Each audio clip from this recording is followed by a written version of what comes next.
Telangana CM Revanth Reddy ఇవాళ ఢిల్లీకి వెళ్లనున్నారు. ఇవాళ రాత్రి లేదా రేపు ఏఐసీసీ అగ్రనేత రాహుల్ గాంధీతో భేటీ కానున్నారు. ఎన్నికల సందర్భంగా రాష్ట్రంలోని రైతులకు రాహుల్ గాంధీ ఇచ్చిన హామీ మేరకు 2 లక్షల రుణమాఫీ అమలును సీఎం రేవంత్ ప్రారంభించారు. దీనిని పురస్కరించుకుని వరంగల్లో భారీ బహిరంగ సభ నిర్వహించాలని రేవంత్ నిర్ణయించారు. రాహుల్ గాంధీతో భేటీ సందర్భంగా ఆ సభకు రావాలని ఆయనను ఆహ్వానించనున్నారు. అయితే అటు పార్లమెంట్ ఇటు అసెంబ్లీ బడ్జెట్ సమావేశాలు ఏకకాలంలో జరగనున్న నేపథ్యంలో రాహుల్ గాంధీ వెసులుబాటును బట్టి బహిరంగ సభ తేదీని నిర్ణయించనున్నారు.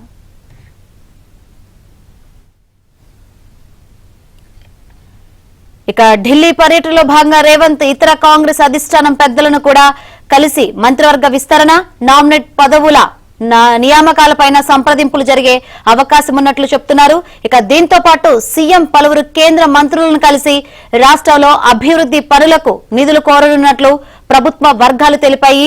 ఇక సీఎం రేవంత్ ఢిల్లీ టూర్ సంబంధించి మరిన్ని వివరాలు అందించేందుకు మా ప్రతినిధి రాజేష్ సిద్ధంగా ఉన్నారు. రాజేష్, ఈ రోజు సీఎం రేవంత్ ఢిల్లీ వెళ్లనున్నట్టు తెలుస్తుంది. ఏంటి ఢిల్లీ పర్యటన సంబంధించి అప్డేట్స్ ఏంది? ఎవరెవరిని కలిసే అవకాశం ఉందంటారు? మరికాసేపట్లో తెలంగాణ ముఖ్యమంత్రి రేవంత్ రెడ్డి ఢిల్లీ వెళ్లనున్నారు. ఇవాళ సాయంత్రం లేదా రేపు సాయంత్రం తిరిగి హైదరాబాద్ వచ్చేటువంటి అవకాశం కనిపిస్తుంది.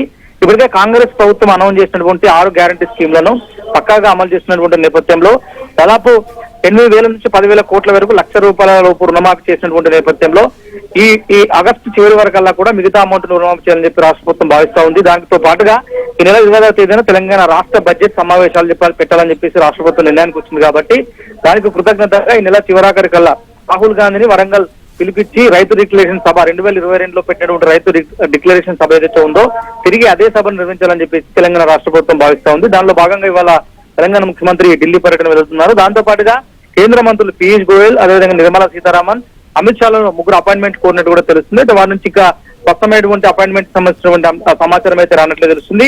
వారితో పాటుగా కాంగ్రెస్ పార్టీ హైకమాండ్ పలువురు పెద్దలను కలిసి అవకాశం కనిపిస్తుంది. ప్రస్తుతం తెలంగాణలో నెలకొన్నటువంటి తాజా రాజకీయ సమీకరణాలపై అధిష్టానం దృష్టికి తీసుకెళ్లడంతో పాటుగా రుణమాఫీ అంశం, ఇతరత్ర రాజకీయ పరమైనటువంటి అంశాలపై అధిష్టానం దృష్టికి తీసుకెళ్లడంతో పాటుగా రాష్ట్రానికి రావాల్సినటువంటి నిధుల